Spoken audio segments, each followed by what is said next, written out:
Hello students of class 8. Good morning. I am Malik sir. I am going to continue the lesson number 12 friction, right? इसमें मैं आपको कल बता रहा था टाइप्स ऑफ फ्रिक्शन के बारे में, जिसमें मैंने आपको स्टैटिक फ्रिक्शन और लिमिटिंग फ्रिक्शन बताया था और काइनेटिक फ्रिक्शन की बात चल रही थी, ठीक है? उसको मैं कंटिन्यू कर रहा हूँ, ठीक है?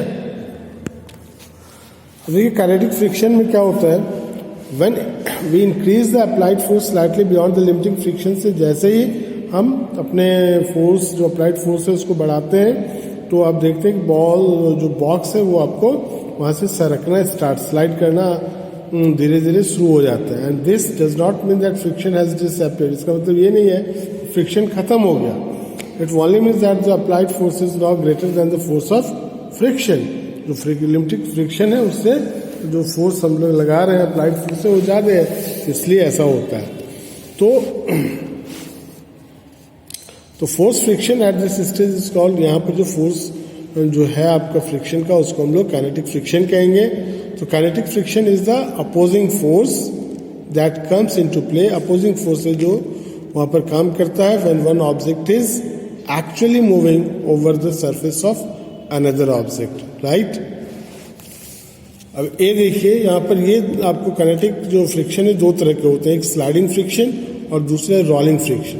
तो स्लाइडिंग फ्रिक्शन में देखिए the opposing force that comes into play when one object is actually sliding over the surface of another object is called sliding force. जब अपोजिंग फोर्स तब काम करता है, ठीक है, तब होता है व्हेन एक ऑब्जेक्ट दूसरे ऑब्जेक्ट पर when object is actually sliding over the surface of another object. तो वहाँ जो फ्रिक्शन होता है वो स्लाइडिंग फ्रिक्शन होता है. For example when A log of would is moved on A flat surface it slides. In this case the opposing forces is called sliding friction. तो फिर हम लोग देखते हैं अपने घरों में मोटरसाइकिल चढ़ाने के लिए जो स्लाइडर बनाए रहते हैं, है ना, तो वहाँ पर वो स्लाइडिंग फ्रिक्शन है. तो रोलिंग फ्रिक्शन देखिए the opposing force that comes into play when one object is actually rolling over the surface.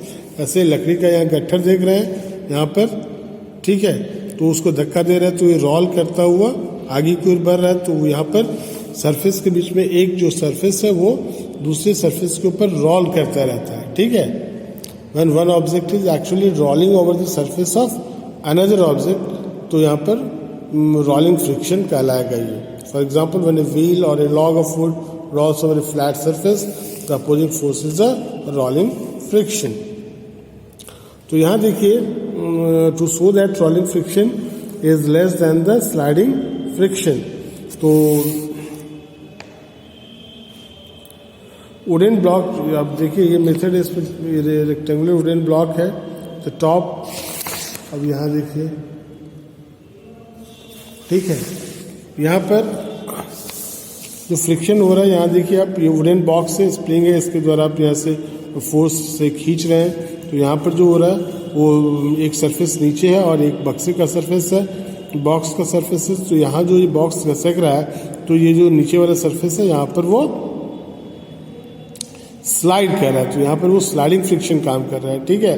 अब यहाँ मेजर लीजिएगा तो कुछ और मिलेगा, ठीक है. ये आपको बता रहा है कितना फोर्स आप लगाया उसको स्लाइड करने के लिए. अब यहाँ देखिए दूसरा केस में आपने क्या किया, उसके नीचे में कुछ पेंसिल्स वगैरह डाल दिए, ठीक है. तो अब जो बॉक्स जो है रोल कर रहा है पेंसिल के ऊपर, ठीक है.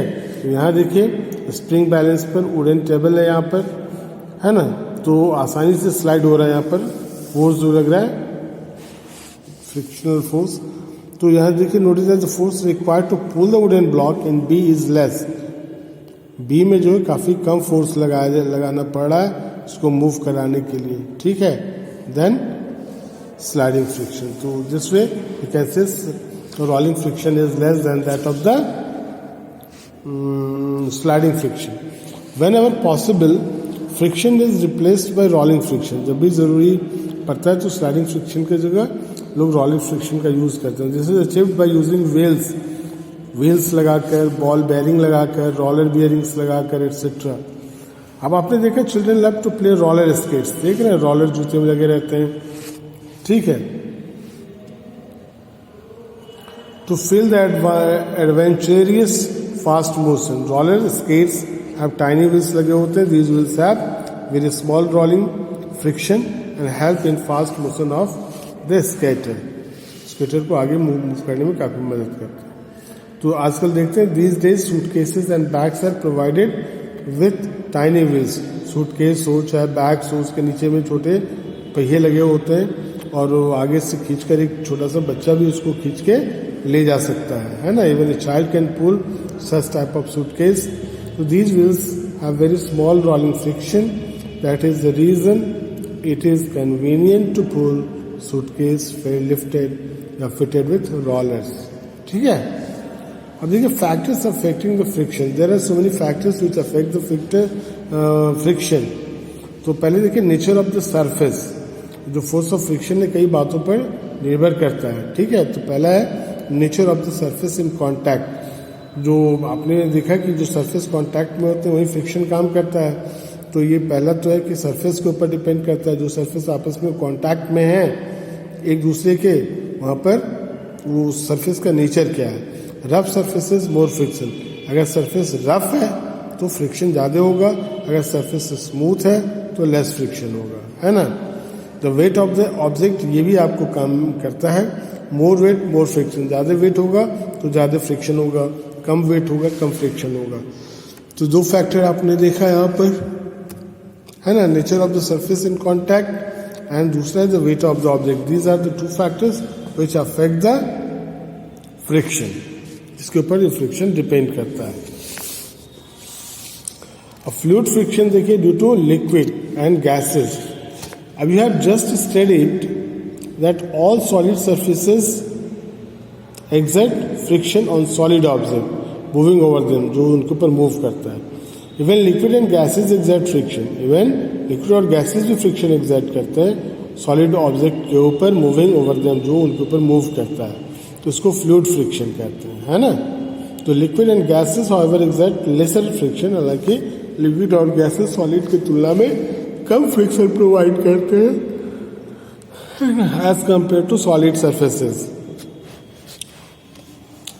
तो फ्रिक्शन ड्यू टू वाटर देखिए, when a person swims in water the water opposes is motion, water उसके मोशन को अपोज करता है। This is because water exert a force of friction on the swimmer, क्योंकि वाटर एक force of friction लगाता रहता है स्विमर के ऊपर। डायरेक्शन अपोजिट टू, जिस डायरेक्शन में उसका मोशन है ठीक इसके उल्टे डायरेक्शन में, है ना। The special of a body और an object around which fluid, liquid or air can flow, offering minimum friction is called streamline shape.